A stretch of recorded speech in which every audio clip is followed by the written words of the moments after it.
The new LOOK Piaget watch is a problem. The Piaget Polo Perpetual Calendar Ultra Thin makes no apologies for its distinguishing features.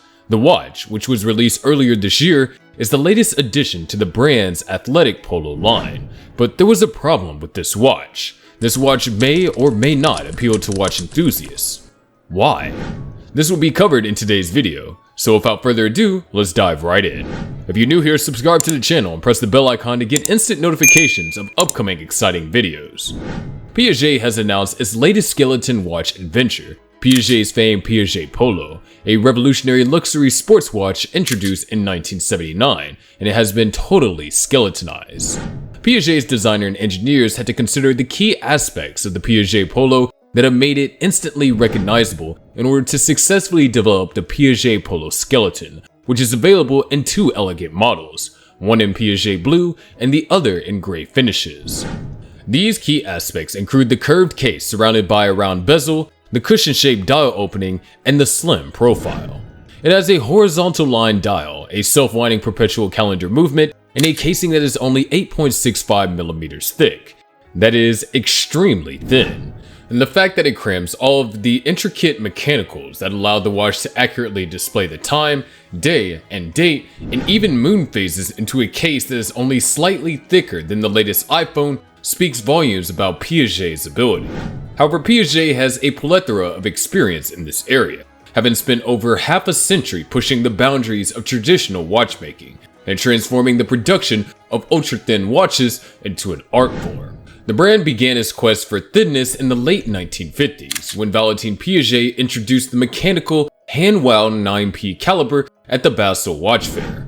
The 9P movement was the star of the show at only 2mm thick, not including the case, in a period when the thickness of your watch was the ultimate mark of elegance. Several detractors had earlier declared that such a movement could not be built, but Piaget proved them incorrect. And this was only the beginning of his adventure into the world of ultra-thin watchmaking. It was a revolution for the brand, says Jean-Bernard Ferraud, Piaget's head of patrimony, and the culmination of a long history of mastering ultra-thin movements. It resulted in worldwide recognition of Piaget's uniqueness in high-end watchmaking. Piaget's in-house mastery of the 9P's design, development, and manufacturing allowed him enormous creative freedom. In 1960, the 9P was followed by another breakthrough, the 12P. It was the world's thinnest self-winding movement, measuring just 2.3mm thick, with an off-center 18K gold oscillating weight and a power reserve of 40 hours. And it was impressive for reasons other than its unbelievably small size. Piaget also made certain that it was as attractive, if not more so, than any other high-end Swiss timepiece, with a movement painstakingly adorned with vertical Côte de Genève stripes, circular graining on the main plate, and precisely beveled bridges. This finesse became a brand signature, said Ferraud, and the style of Piaget watches appealed to a new clientele in the 60s and 70s. Piaget reinvented the jewelry watch for men and women through the use of color, ornamental stone, and gold craftsmanship mastery. The watch evolved from a timepiece to a fashion and status symbol. I've been a fan of Piaget watches for a long time. I love their classic design and their commitment to quality.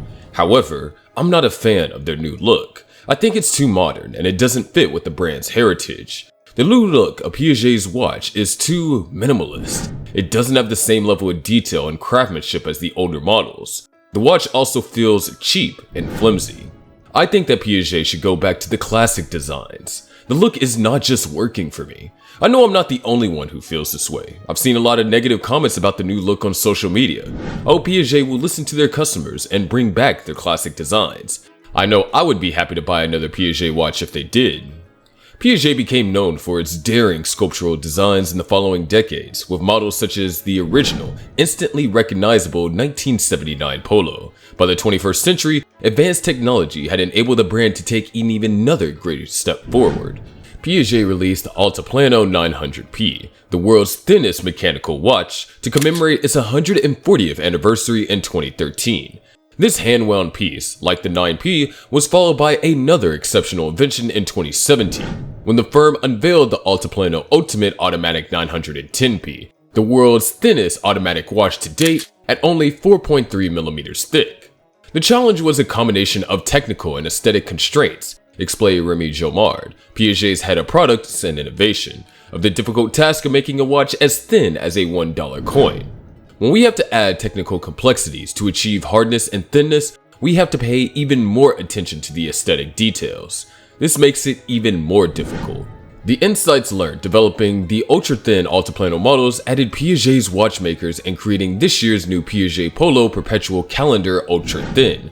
Jomard, on the other hand, is eager to point out that the brand's drive for thinness isn't the be-all and end-all.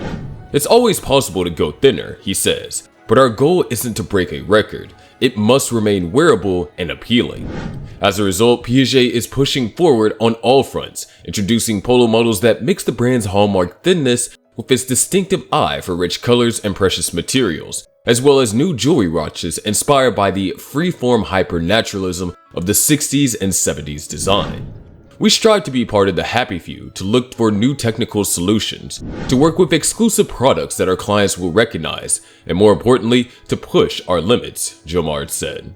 Our goal is to be aesthetically elegant, technically extravagant, and vice versa. When the Polo S was released, it created quite a stir. Not only was this steel sports watch unlike anything most people anticipate from the conservative Genevan brand, but it also unveiled a star-studded launch party in Brooklyn, the kind of event you would expect from IWC and JLC. Finally, there was the watch's design. Many watch enthusiasts immediately recognized its resemblance to other high-end steel sports watches, such as the Patek Philippe Nautilus and Aquanaut, and to a lesser extent, the Audemars Piguet Royal Oak and Girard-Perregaux Loretto. But take off all the turmoil surrounding the release, and what do you have? Not to give anything away, but you should have a watch, and that should be regarded seriously. While there is a clear relationship to tonneau-shaped polo models of yesteryear, the TV-shaped dial in a wide flanking casing reminds me of Piaget's high-end Imperador series. The flat oval-shaped bezel features astonishingly even horizontal brushing, not as refined as the bracelet, but more on that later.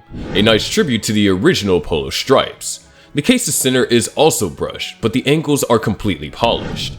Overall, the case's combined textures and designs create a nice mixture of sports and luxury. And what about the design itself? The other significant announcement is that the Polo S has a steel body. The Polo S is available with a slate gray, silver, or blue dial. The chromo only comes in blue or silver, and because this dial looks so different in different lights, I had to check the paperwork from Piaget to determine which version we were receiving. This is the slate gray variety, although it can appear silver or pitch black depending on the light. The deep ridges on the horizontal guillotine create a continually intriguing interplay of light and shade, giving the piece a mercurial appearance. This texture looks terrific up closely and adds interest to an otherwise plain dial.